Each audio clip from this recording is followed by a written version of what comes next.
I have no information. I can't say for sure whether what she did caused anything.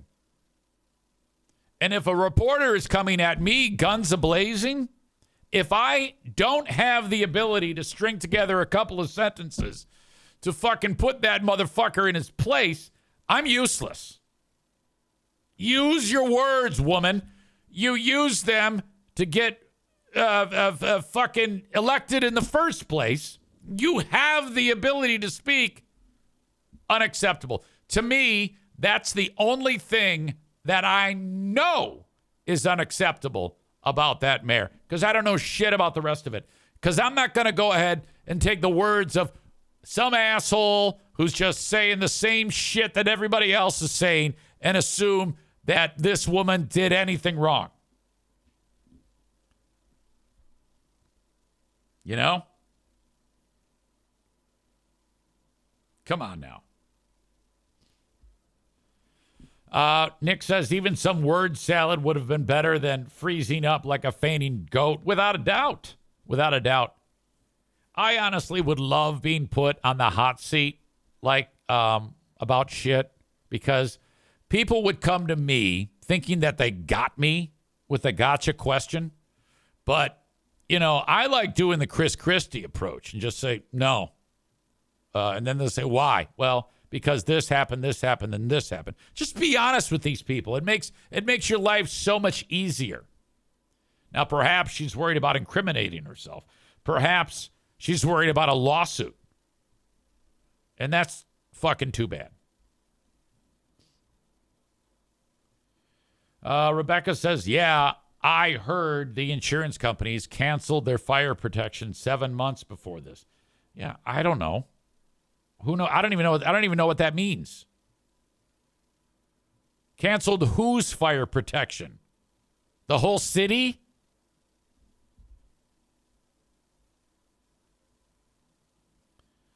Either way, it's a complete catastrophe. I should get my pal Christian Blatt on the phone, see what he's doing. He usually gets up pretty early.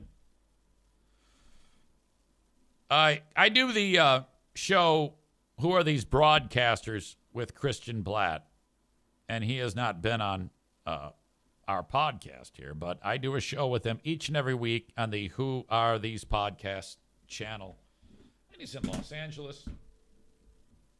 Maybe he can shed some light onto this nonsense for us. You're going to love him, by the way. He's very, very sweet. If he picks up. It's 7:30 a.m. his time. Oh, this is getting embarrassing. Yoda World says good guy. He used to work. Your call has been forwarded to voicemail. He was a page on Saturday Night Live. And he also was the producer of the Dennis Miller radio show back in the day. Now he does podcasting, and I believe he does some writing in Hollywood.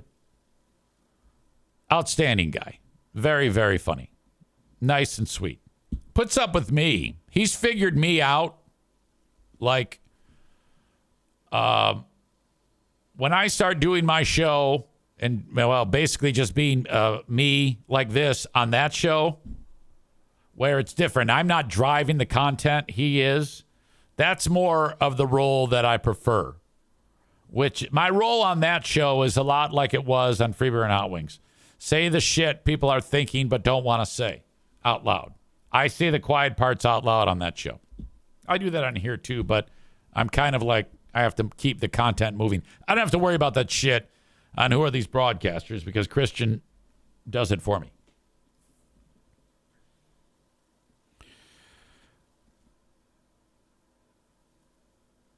This guy, Grand Rapids dude, living in L.A., survived the wildfires. He's commenting.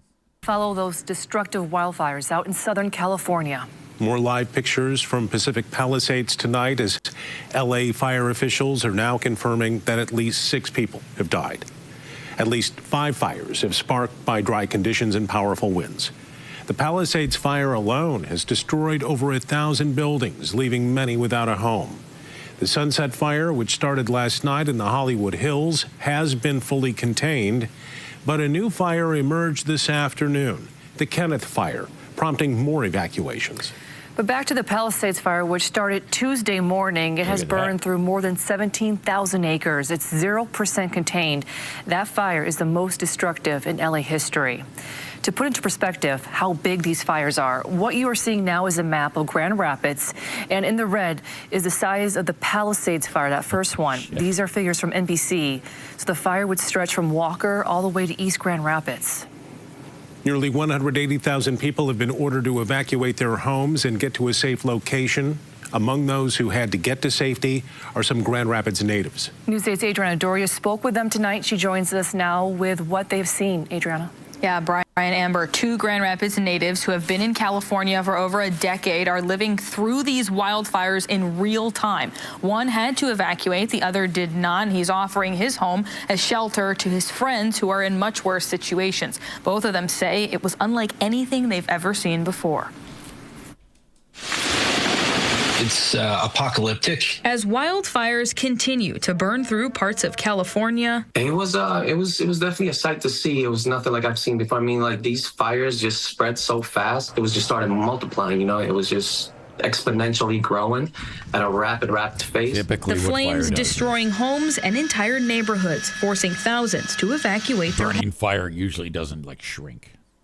Homes. People started running around, everybody screaming. It was like the apocalypse. It was sad to see. I kind of wish I was there right now. Because like you're hearing so weird way. Many people say we're supposed to leave, but we don't know where to go. One of those evacuees. I wish I was there to pick up sticks. Ideen Sefer, who lives just 1 block away from Runyon Canyon. There's some apartments right here. Leaving Hollywood, it took about 2 hours to go 1 mile away. Everyone was cutting each other off, running red lights. You know, everyone's trying to survive. It was a crazy thing to see. Definitely ambulances all over. Fire. Yeah, I would have just gotten a backpack and started walking. That's it. Anything I can pack into a backpack, my wallet.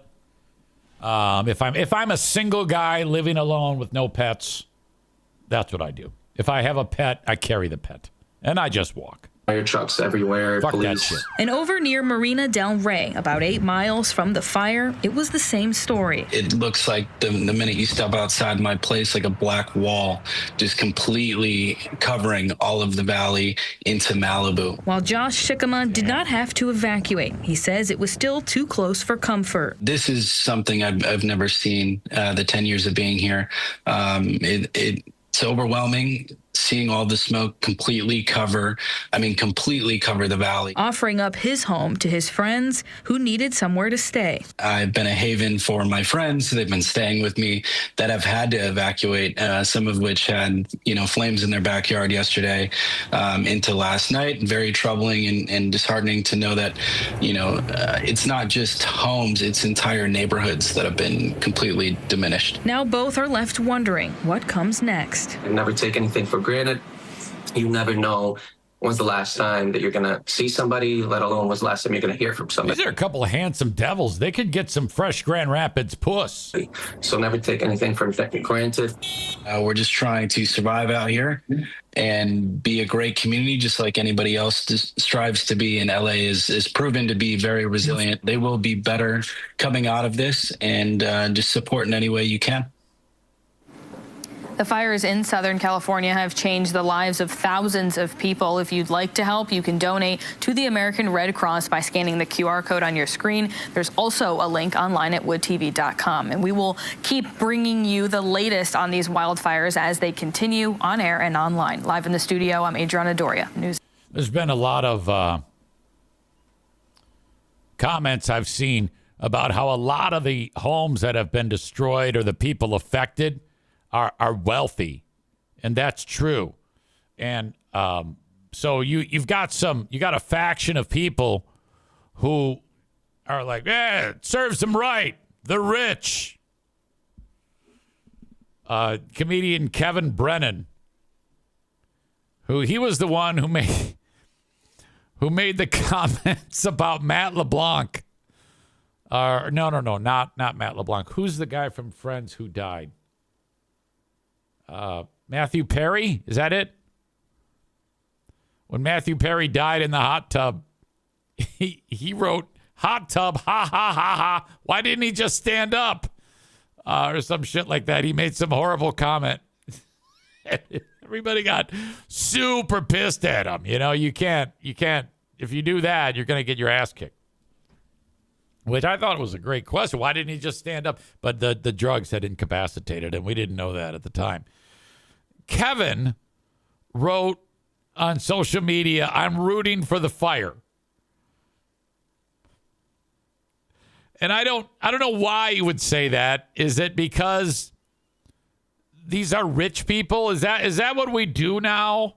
When rich neighborhoods light up, are we in the spot in the United States where we like, fuck them, they're rich? Holy shit. Nick suggests I take the fraud bus out there into the path of the fire. Yeah. That's like our own version of Jewish lightning, right? Amy says, I have a friend who lives in Glendale. He said it was snowing ash and his lungs hurt.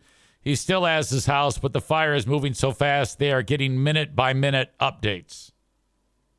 Yeah, I think that's far enough away that that's not going to be a problem. Because Christian lives next door to Glendale in Burbank. Yoda World says, man, it got the Bunny Museum. I'm not sure what that is.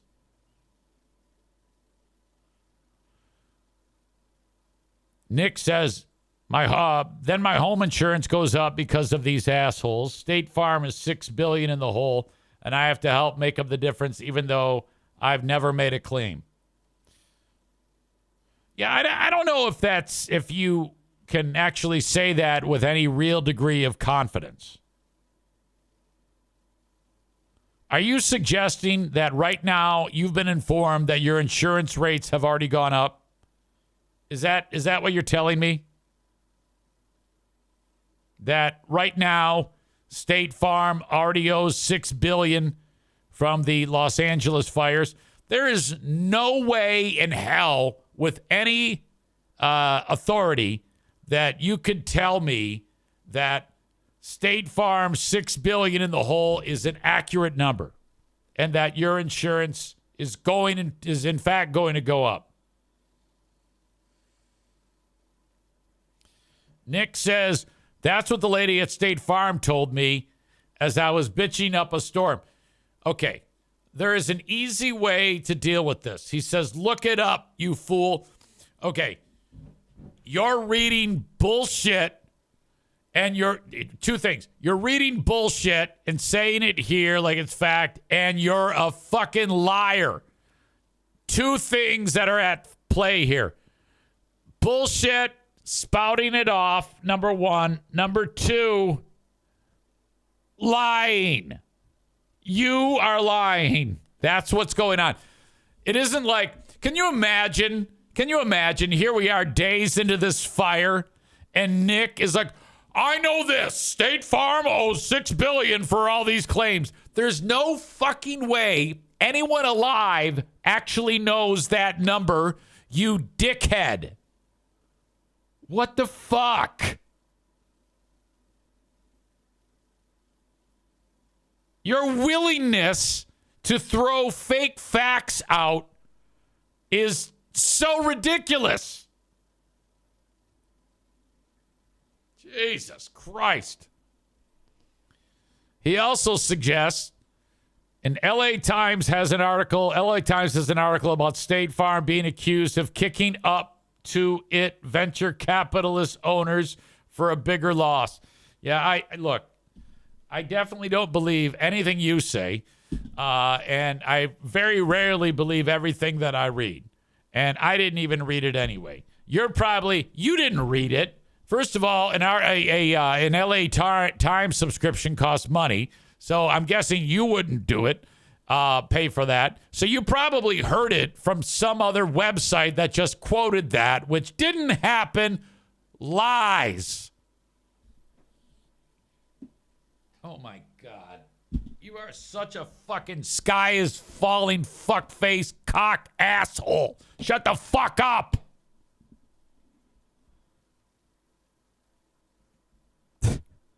Hey, you're going to be at the rink tonight? Bring the Mentees. Thank you to A&E Heating and Cooling. 616-516-8579. The authority on furnaces and AC. HVAC, you have a guy. All right, 616-516-8579. Call Joe Martinez. He can install a brand new furnace for you or maintain, service your existing setup. You might be looking for a tune-up here. It's fucking crazily cold out. Actually, it's a little warmer today than yesterday. It's 23 right now where I'm at. Not too bad at all. I think it was 10 yesterday at this time.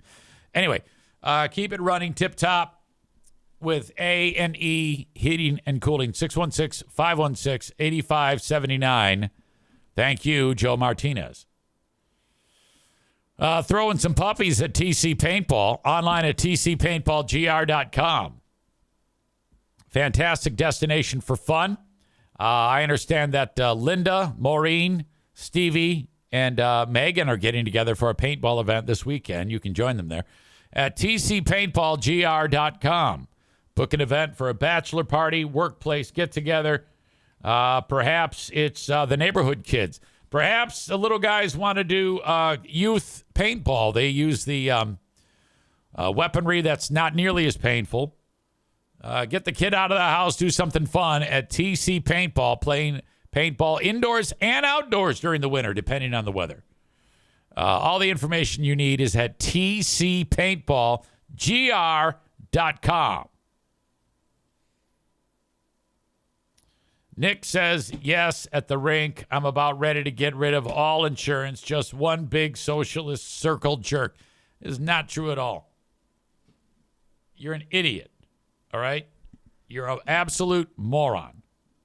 I've had insurance all my life, and if it weren't for insurance, I wouldn't be able to have a life, okay? Because Pooh Bear would have had babies, and the $100,000 it costs to deliver a baby, I'd have been on the hook for that. So I'm just so happy that I have insurance. And anyone who has a dumb fuck attitude about insurance like Nick, you're a moron. Go ahead, cancel your insurance. More for the rest of us. And you are an idiot. All right. I need to go use the restroom again. Like I said, I've been drinking water. That's like an important thing. I'm not even guaranteeing that I'll be able to make it without 2 more potty stops. I'm that guy right now. So sit tight. I'll be right back with you. Okay, here we go. Yes, listen to this hit song from Jimmy in Portland, Maine. Thank you, Jimmy. What have you been up to since I left?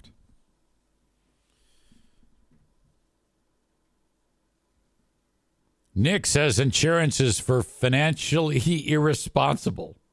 Really? World would be a better place if people only bred when they could afford it. So that, you mean like save up their pennies and then have a baby? I don't think anybody would be alive.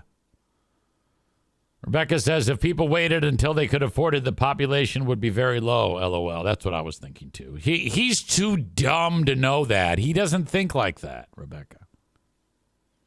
Stevie says there's too many people on the planet already. We can slow down the birth rate now.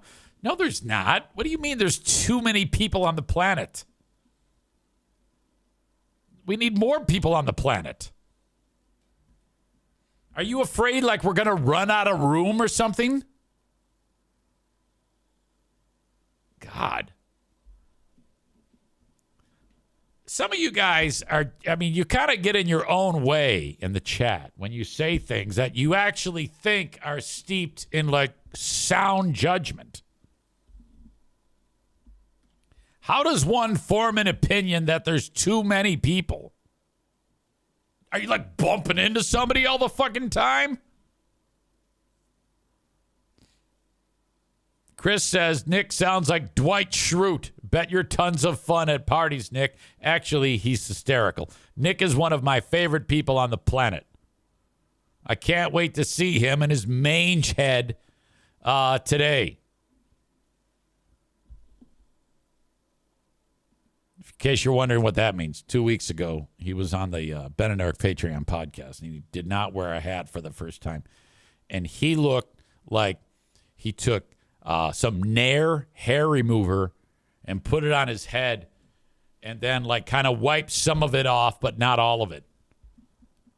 It was like huge clumps missing, and he didn't even know that it was like that. He says, my like-minded militia parties are a blast. Oh.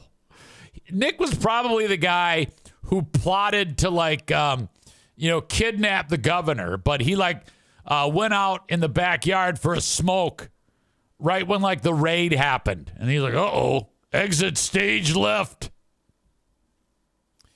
Chris says we haven't gotten any date updates lately. Nick does have an update, but that's not my story to tell. Nick has an update when he wants to tell it. I know it, but I can't. I'm not one to just fucking blurt unless, I don't know if you know that about me. I'm always very, very careful of the words I say so that I don't offend anyone or do the wrong thing. But Nick has some news. If he'd quit being a pussy and just say it.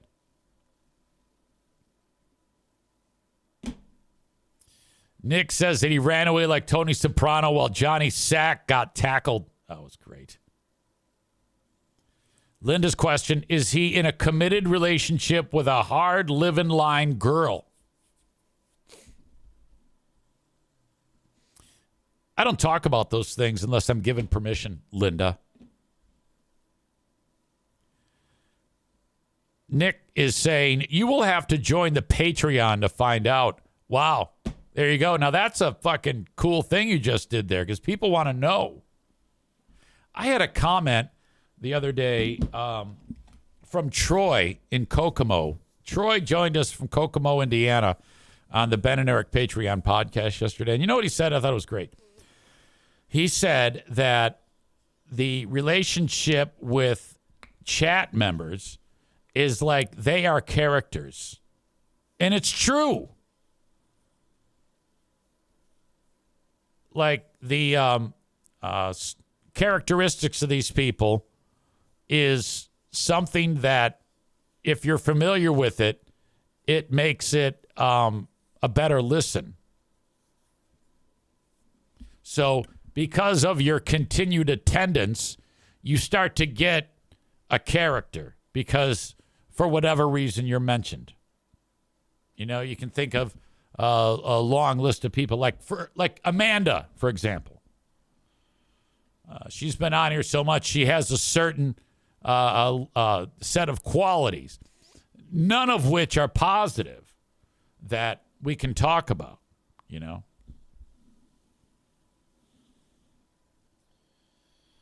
Chris says, I've been able to join a few times. It's cool to see a face with the names and see it live. Hey, by the way, when does soccer start this year? God, that was so great. I enjoyed myself. It was in the booth. So I'm there. We're at the best games are the ones that are at Davenport. So we're in this press box, and it's like 150 degrees in there.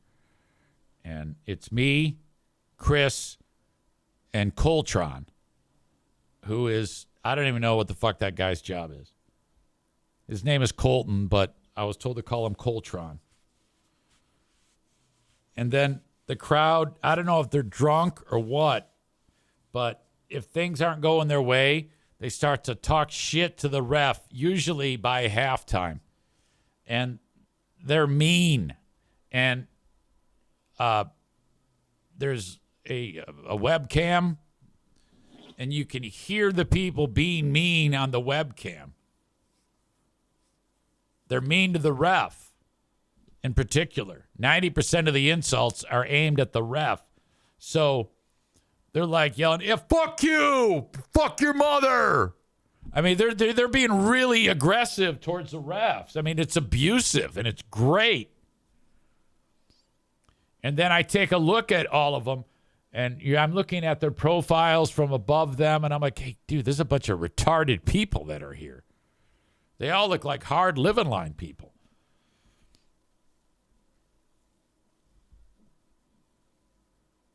May is when they're going. I'm encouraging you all to go to those. I don't even care if you don't give a shit about soccer, just so you can hear these fans. I think they're like the moms and dads of the players and friends, and I swear they drink in the parking lot. Nick says we need more hooliganism. Yeah, I think that's what that is. They're like, yeah, hey, we're soccer fans, so we got to tell these people to fuck off. Really hardcore, aggressive shit. I love it. All right.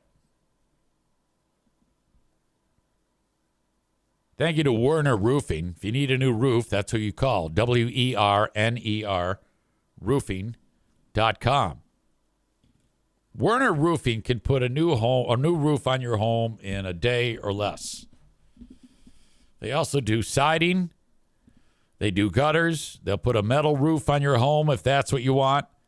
Go to the website, wernerroofing.com, WERNER roofing.com.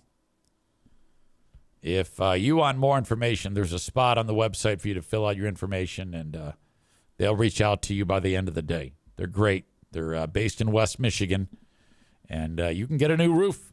wernerroofing.com. Remember them when you're thinking about this. They have a great financing setup so that something as expensive as a roof, which is, there's never a cheap roof job, you can finance it. So it's very, very affordable, too, because you can get like a 10-year loan to get that thing done.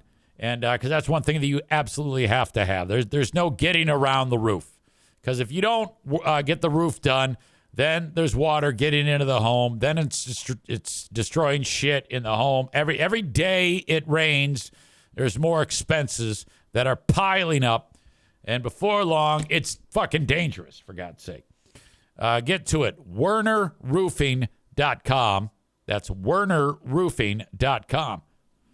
I've got a cannabis shop for you to, whose door I want you to bang on. Green Medicine Shop in Greenville, Michigan.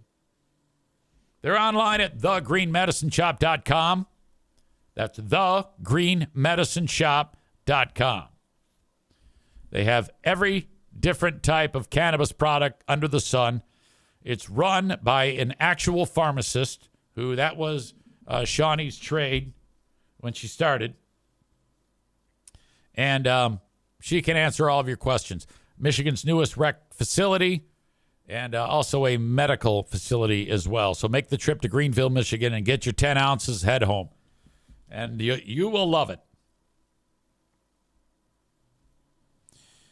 Christian Blatt has called me back, so I am going to get him on right now to talk about the wildfires that he is looking at. Hello, is this Christian Blatt? It is the one and the only Christian Blatt.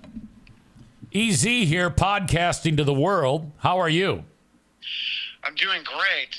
First time, long time, as they say. Tell everybody a little bit about yourself. When you worked for Dennis Miller, what was your role with Dennis Miller? Because a lot of the audience here is just hearing you for the first time.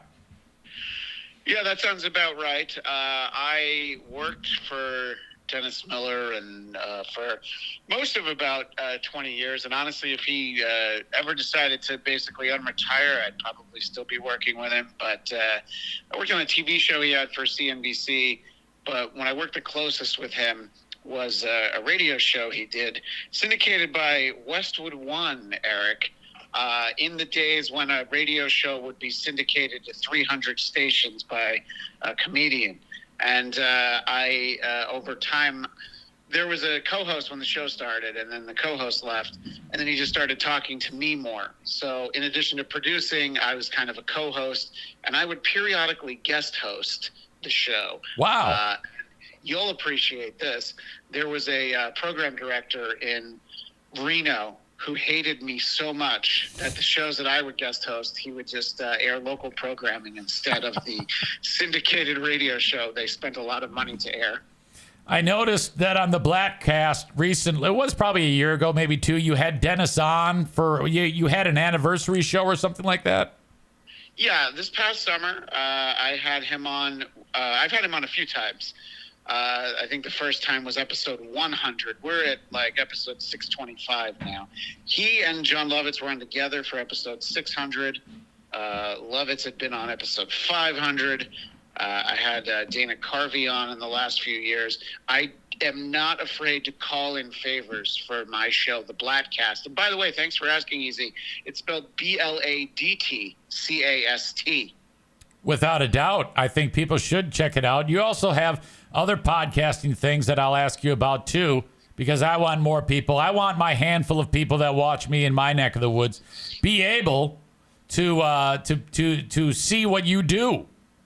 Yeah. Now, are fans of all your shows, are they Zaniacs, or is there a different group of fans for the Eric Zane Show podcast versus the Insane Asylum versus when you live track other shifts that you pretend to be somebody else? Or, yes. What are the names of your fan base? I used to refer to them as Zaniacs, but then I had a falling out with the people that referred to themselves as Zaniacs. It was ugly. Have you ever imagined that? Me having a falling out with someone, Christian. I love the idea that you had fans, people who legitimately really like you, and then there was a falling out. But it's not unheard of, you know. As a longtime fan of Howard Stern, there was a Stern fan network. You used to be able to go on there, and within probably 2 years, it was all people who hated him and hated the show. So, you know, when you put and the Opie and Anthony subreddit is kind of legendary for how toxic it got. So yeah, when you get people together with a common interest, it doesn't take too long before it turns to hate. They do. They turn on you. They do that. And you know, I mean, you've had to work with me now for a year and several months. So I mean, you can understand that I have the type of ability to upset people. You've seen this yourself. Yes, and if it weren't for our, I don't know, our proprietor, our big boss, perhaps our Zaddy with a Z, if it weren't for Carl Hamburger being so laid back and easygoing, there's no way we'd still be doing our show after you showed your taint live on YouTube. Yes, that actually did happen. We had some guy who was boring me. I turned around, dropped my pants, and it wasn't just showing my ass. Nope. No, I bent over, and you can see the base of my ball sack. Yes. Yeah, it comes up fairly regularly, actually. And I did recently get an account that mentioned that they saw some ball. Yes. Well, all right. Now, there's a lot of directions this could go. But one of the directions that I really wanted to go right now, you are in the Burbank community, which is what direction from this fire?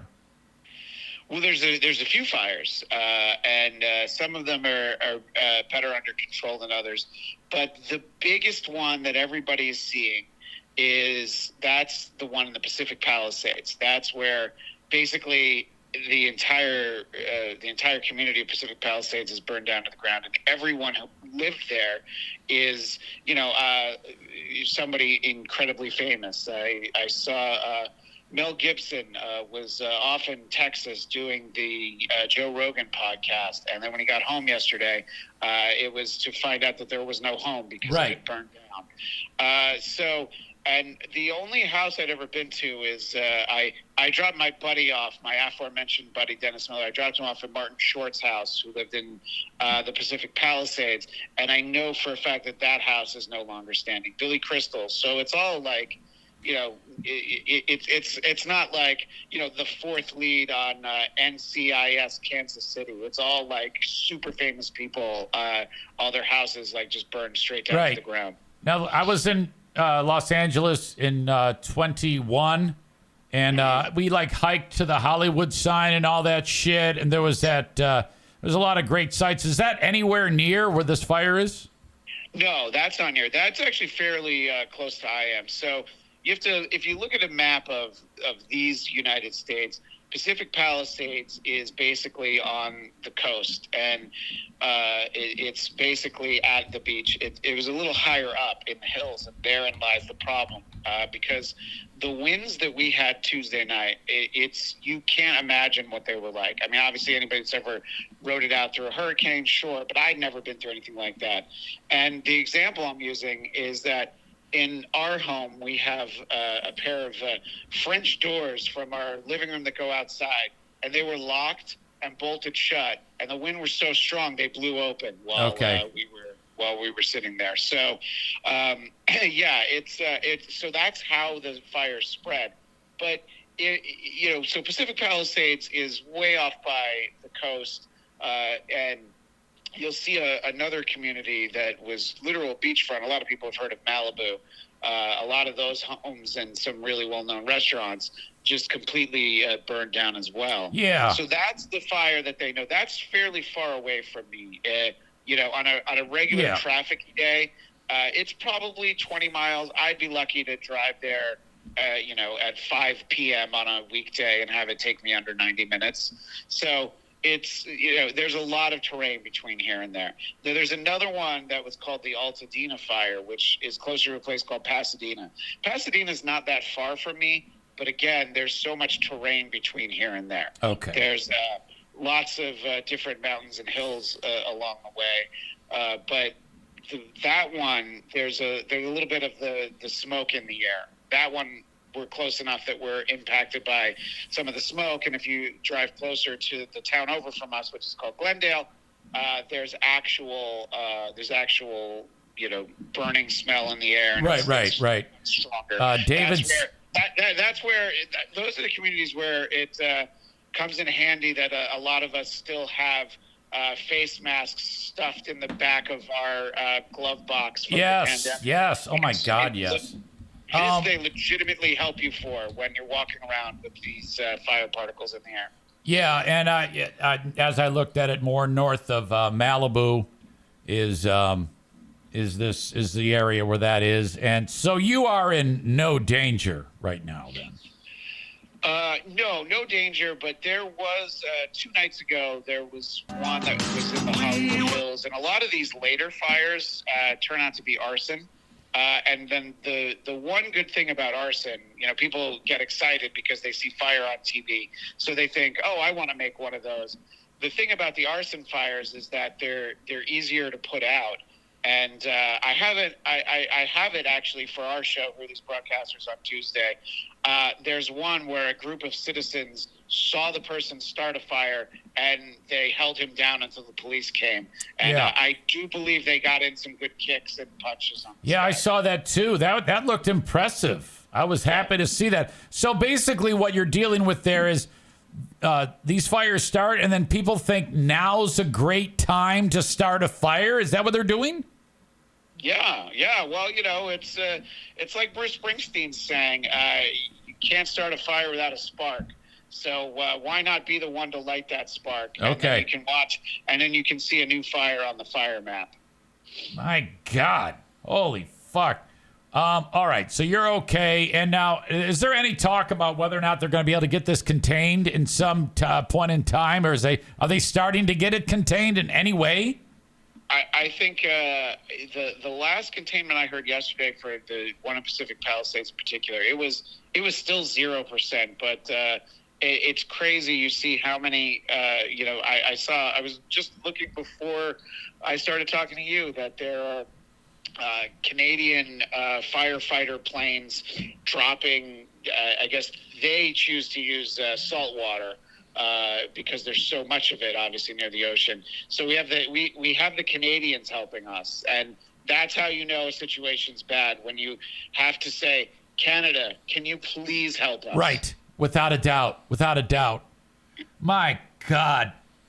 Well, okay. It sounds to me like you're fine. I appreciate your insight on this. It's quite an outstanding story. Did you see the one where that's going viral of Trump on Rogan, where like months ago he talked about we should probably focus on that Tuesday when he basically predicted this fucking thing is going to happen. Yeah, I have seen that go around. The one that goes around a little bit more is him talking about cleaning the floor in the forests.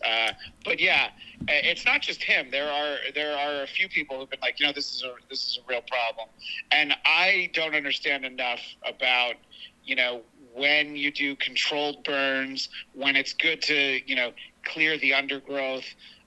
The problems you run into in California is that a lot of things happen for environmental reasons. And I would not go on record in saying that Gavin Newsom is a strong leader. But what I will say is that there are times where the state has voted for things that even a strong governor, like when we had, the Terminator used to be our governor, Arnold Schwarzenegger. There's times where you're like, I can't do anything about this because the residents of this state voted in a law. And it's one of the reasons why the insurer, State Farm, stopped insuring so many homes that were in this fire zone because people here in California passed a regulation that you can't raise rates too much too fast. And I was also dropped by State Farm, and I don't even live in a fire zone because they're like, well, we can't make money here. We have where there were some audience members that were saying that earlier on the show, and I called them liars. So that is true. That happened to you? Yes, it happened to me, and it wasn't like last week. It was in the fall, and so I think some regulation was about to go into effect maybe in January. So State Farm in particular, they're not the only one, though. The funny thing is, though, that you have all these people that lost their houses. That's not funny, okay? I'm not laughing at that part. But you have a lot of people who lost their houses and a lot of people saying, like, yeah, I wish State Farm hadn't dropped me. But there's a big Monday Night Football playoff game on Monday that was supposed to be played here in Los Angeles, but because of all the fires, they've moved it. So the Rams and Vikings are going to play in Arizona in a stadium that is named after State Farm. State Farm has the naming rights. So, holy shit, that's fucking fantastic. I know. I can't wait. By the way, the one thing as I was talking to you, I was kind of looking.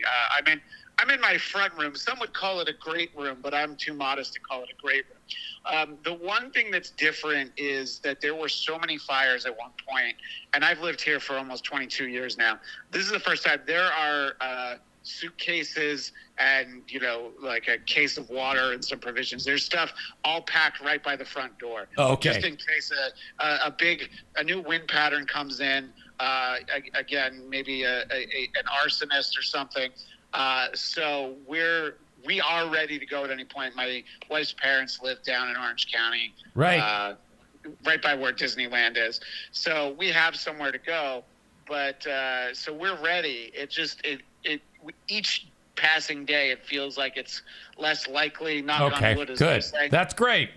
Yeah. Speaking of Mrs. Blatt, has she caught wind of who you do a show with on Tuesdays on the Who Are These Podcast Network? And if so, she can't be pleased. So she checked out the show early, but like most people, I believe my wife stopped watching Who Are These Broadcasters Tuesdays at 2 p.m. Eastern, 11 a.m. Pacific, as soon as Carl Hamburger left. Once Carl wasn't on the show anymore, she's like, well, it's really missing the draw that I had to it. Kristen, where else can we enjoy your wit and wisdom? I know you do a lot of different shows. Yes. Well, this weekend I'll be recording an episode of Once Over with Kaylee, which is hosted by your favorite, Lucy Tightbox. So that's a place where you might want to find me. I love her. But yes, she's delightful. We'll be talking about Nightmare on Elm Street Part 2, a movie that I only ever watched once, and I rewatched it last night. And I did not realize it is the gayest horror movie ever made. Like I don't mean that in the way that we used to throw around that word when we were kids. No, I mean there are homoerotic subtext and themes that were completely lost on me when I was 12. Wow. I was just like, oh my God, this is an incredibly gay movie. Wow, that's impressive. I'll have to check it out. And when does that happen on Once Over with Kaylee? When is that? I think we're doing it on Sunday. But enough about her. Let's talk about me. So I mentioned before the Blackcast, BLADTCAST. I have a lot of movie themed. We have a lot of discussions. 2024 was a glorious year for just awful, terrible movies, and I covered most of them, from Megalopolis to Joker 2 to Kraven the Hunter to Madam Web. We deliver all of those things, and the show that makes me the most money right now is a concept that I pitched and sold. It's called 100 Songs That Define Heavy Metal. It is hosted by Metal Blade Records CEO and founder Brian Slagle, and we've had some tremendous guests from the world of heavy metal. Kerry King from Slayer, Frank Bello from Anthrax. We've had on Paul Mazurkiewicz from Cannibal Corpse, one of your favorite bands. Yes, sir. And, we've had on comedian Don Jameson. Our next episode will have Jim Florentine.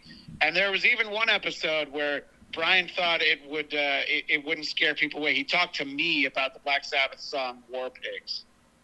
Wow, that's a lot. How long have you been doing 100 songs that define heavy metal? It took as with anything, it took a very long time to sell. We thought we had someone very interested over a year before it finally got picked up by this wonderful company called Pantheon Podcasts. And it premiered in the middle of November, and it's a weekly show. And the best thing about it is you can go through the list, and if you're a casual heavy metal fan, you'll see some songs that you recognize. There's also hard rock songs that influence heavy metal. Like the first one we did is Alice Cooper's Elected. And the musician Lizzie Borden was on that episode because he was very strongly influenced by Alice Cooper, to the extent that Grown Man also took a woman's name as his stage name. So, so there's about 10 or 11 episodes right now. What are you going to do when you get past 100? We've had that conversation. Let's put it this way. The show will not end. It'll just be the next 100, or, the 100 best, the 100 greatest heavy metal songs from the 80s, or, we will stretch out the brand as long as the show is successful and as long as we can keep doing it. So let me get this straight. You came up with the show. You do it with Brian, right? Yeah, I'm very rarely on the show. I was featured on that one episode, and I spoke one other time, but mostly I am not on the show. So you don't have to like me to want to check out that show. Yes, but you actually make it all go.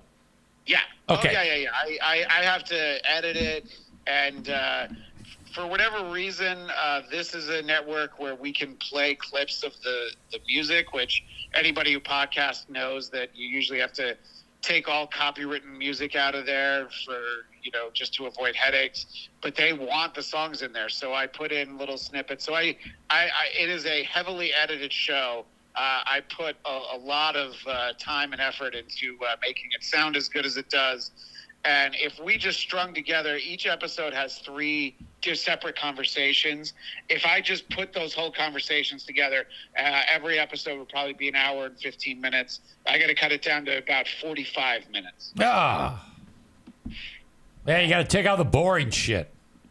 Right, exactly. But unfortunately, there's times where I have to take out whole really interesting conversations, but that conversation's 8 minutes. Okay. And like so we're going to be putting the full interviews up on YouTube, but I don't want to dilute the plug too much. I like podcasts. I like the deep dive. 100 songs that define heavy metal. Yes. I like the deep dive. Yeah, no, absolutely. Yeah. I prefer the longer form interviews. And I think that people who really like the show will appreciate going back and realize just what a great producer I am to have made the show sound so tight. Have you ever made Mrs. Blatt say, "Me love you long time"? Only when we first met, I can't really give you too many of the details, but it doesn't match up with the age. But obviously, I even though I'm far too young, I did a stint in Nam, and that was probably the first conversation we ever had. Yeah. Christian Blatt, you are a legend. I appreciate the time and your insight on that ridiculous burning fire. Good luck with that stupid mayor. Did you see the one where she was given the silent treatment? Yeah. They go up to her at the airport, and she just doesn't answer questions. And yes, I have so many clips to go through for Tuesdays. Who are these broadcasters? There's probably going to be a lot that go by the wayside, but I'm definitely using that one. And we are going to have to spend a lot of time talking about Steve Gutenberg. I don't know. There's not much I can cut out of that. No way. That whole thing was awesome. I played that too. That was fucking fantastic. Thank you for the tip. No, please. I'm happy to share it. The problem with doing that show only once a week is that I heard that on like Wednesday, and I'm like, I can't believe I have to wait a whole week to share this. Yes. I hope Carl and Blind Mike Geary don't steal it for Who Are These Socials. They probably will, but it's shitty. Our show is so much better than their show. Yeah. You can tell by the much lower audience that we have that we have a far more discerning, advanced, sophisticated audience. Without a doubt. They don't just watch everything on the channel. They seek out the best stuff. And, that's what we say in radio, Eric. We always want quality over quantity. Yes. 10 out of 10. Christian Blatt, thank you. Good luck there. I hope you don't have to bug out, and I'll talk to you on Tuesday. All right, I will talk to you then. Thanks, and thanks to all the Zaniacs if they're still with you. Yes, I hope so. Okay. All right. See ya. All right. Bye. That's what you get when you're a professional. Christian's a professional. He's fantastic. I love him. His insight, his storytelling. David says, that guy is awesome. More of him, please. Well, he's no Kyle. Or he's no Rick. But he's good. Chris says, what did he do prior to this? He sounds like he's always broadcasting. Pretty much. Like I said, he was the Dennis Miller Show guy for 2 decades. Okay. Thank you for taking the time, my friend. I have a mortgage professional. That is the Mario Flores Lakeshore team of Van Dyke Mortgage, who make the world go round for your old pal EZ, no matter where you are in the U.S. Reach out to Mario at 231-332-6505. That's 231-332-6505. And get started today on getting pre-approved for your home, and then get your State Farm insurance.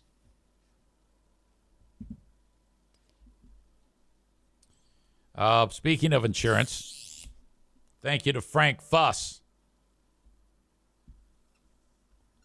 at mypolicyshop.com.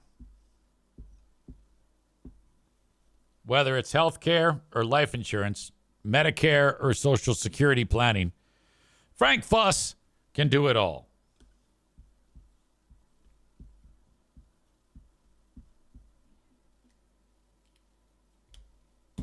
That's buyinsurancehere.com. Healthcare.gov, of course, for you that are self-employed in between jobs, or maybe your employer does not offer insurance. You still need healthcare, despite what a moron like Nick would suggest. And you go to buyinsurancehere.com to begin that planning to sign up for healthcare.gov. You could do that on your own, but it's a bitch, and you can screw it up. So have Frank help you every step of the way and get you into the right healthcare policy. Go to buyinsurancehere.com. Linda says the Asshole of the Day award Mayor of L.A. That would be Karen Bass for that horrible performance getting off the plane. That is your asshole of the day, brought to you by TC Paintball. It was almost Nick and Becca Shea for spreading lies about State Farm. But I changed it at the last second. She's horrible. And not so much for being in another country when the fire broke out, for sitting there and acting like a moron and not being able to answer simple questions. Tofus says Jake from State Farm is a piece of shit, too. All right. Our work is done here. And I think we've done great work. Don't be a stranger to the Free Beer and Hot Wings Show subreddit to talk about your old pal, EZ. Thank you again. Till next time, talk to you on the Patreon, and bye-bye.